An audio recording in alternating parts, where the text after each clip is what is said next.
तिथनं परत नाही यायचं. पण त्या पोराने जे उत्तर दिलं ना माईबाप, एवढं उत्तर सगळ्या तरणीबान पोरांनी घरी घेऊन जा. या वर्षीचा आपला हा महोत्सव सफल झाला.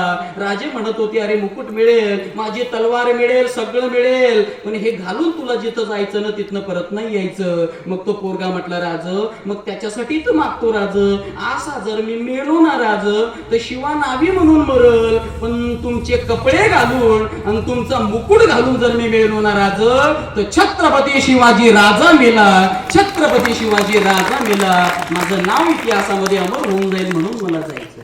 काय प्रेम आहे महाराज, काय प्रेम आहे, काय भाव आहे. अरे हे आपल्या मित्रांना शिकवा, हे आपल्या पोरांना शिकवा. कोणाचं भांडण शिकवू नका, कोणाची दंगल शिकवू नका, हे शिकवा. हे एक नावी समाजाचं रक्त मराठ्यावरती प्रेम करत होतं हे शिकवा. एक मराठा समाजाचं रक्त पाटलावरती प्रेम करत होतं हे शिकवा. एक पाटील समाजाचं रक्त माळ्यावरती प्रेम करत होतं हे शिकवा. एक माळी समाजाचं रक्त राजांवरती प्रेम करत होतं हे शिकवा. आता बघा महाराज, आमच्या राजांनी हा संदेश सगळ्या मावळ्यांना दिला महाराज. सगळे मावळे एकत्रित घेतले महाराज. येसाजी घेतला, धनाजी, मुरारबाजी, सगळ्या समाजाचे माणसं एकत्रित घेतले. आता तुम्ही कीर्तनामध्ये सगळे एकत्रित आहात. इथं सगळ्या समाजाची माणसं एकत्रित आहेत महाराज.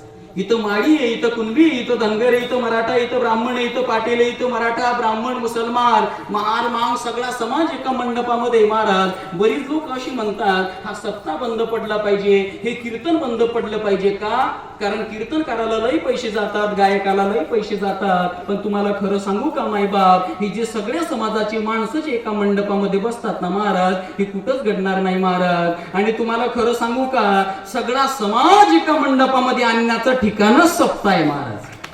सगळा समाज एका मंडपामध्ये आणण्याचं ठिकाणच कीर्तन आहे महाराज. इथं माळी, इथं कुणबी, इथं धनगर, इथं मराठा, इथं ब्राह्मण, मुसलमान, सगळा समाज एका मंडपामध्ये. हा संदेश माझ्या छत्रपती शिवरायांनी सगळ्या मावळ्यांना दिला.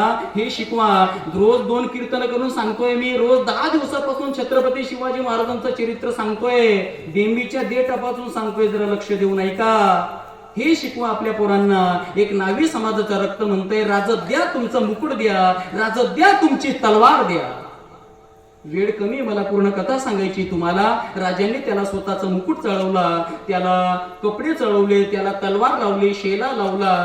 आणि राजांनी ज्या वेळेला त्याला असं समोर पाहिलं ना माईबाप, तर राजांच्या डोळ्यांना अश्रूंच्या धारा लागल्या. काय सुंदर दिसतोय श्री म्हटले शिवा, काय छान दिसतोय तरी म्हटले, माझ्यासारखं दिसतोय. राजांनी त्याला असं बिलगून आलिंगन दिलं.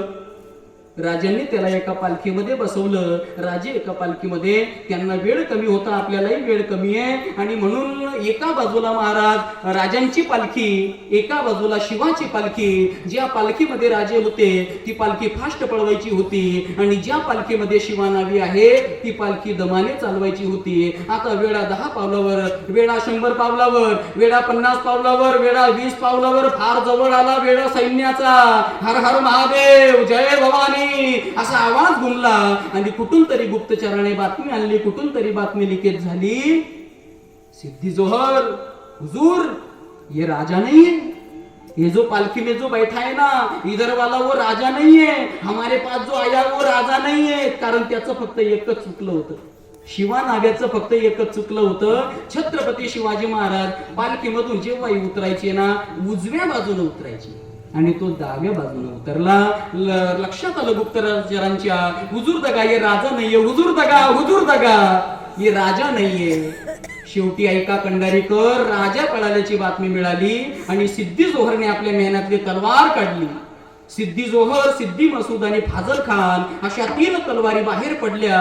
आणि त्या तलवारीनं सिद्धी जोहर, सिद्धी मसूद आणि फाजल खान एवढ्या 3 तलवारीनं त्या शिवा नाव्याची कत्तल झाली.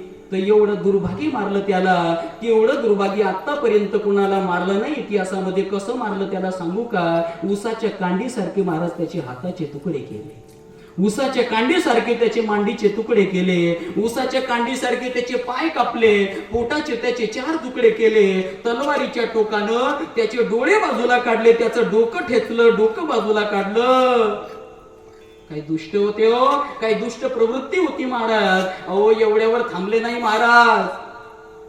ते सगळं मांस एका पोत्यामध्ये भरलं, ते सगळे मांसाचे तुकडे एका गोणीमध्ये भरले. त्या गोणीला अशी गाठ मारली आणि ते भरलेलं ती मासाची गोणी एका पालखीमध्ये टाकून राजांना सप्रेम भेट पाठवून दिली. जेव्हा विशाळ गडावर पालखी आली, राजांना वाटलं माझा शिवाय एवढ्या मोठ्या संकटातून वाचला की काय. राजे धावत धावत त्या पालखीजवळ आले आणि ज्या वेळेला ते पोत्याच्या गोणीचं तोंड सोडलं, ते बारीक बारीक हाडाचे तुकडे, ते बारीक बारीक मासाचे तुकडे राजांनी पाहिले. ते डोळे, त्याचं डोकं सगळं पाहिलं आणि महाराष्ट्राचा राजा तोंडामध्ये मारून मारून रडायला लागला. काय गेलं रे, काय झालं रे, काय झालं रे, काय गेलं रे. आतापर्यंत महाराष्ट्राचा राजा कधी रडला नव्हता. स्वतःच्या लेकराला आग्र्याला सोडून आला तरी सुद्धा महाराष्ट्राचा राजा रडला नव्हता. पण आज माझा जीवाचा जीवलग मित्र जातोय ना, आज माझा शिवा गेलाय ना, महाराष्ट्राचा राजा ढसढसा रडायला.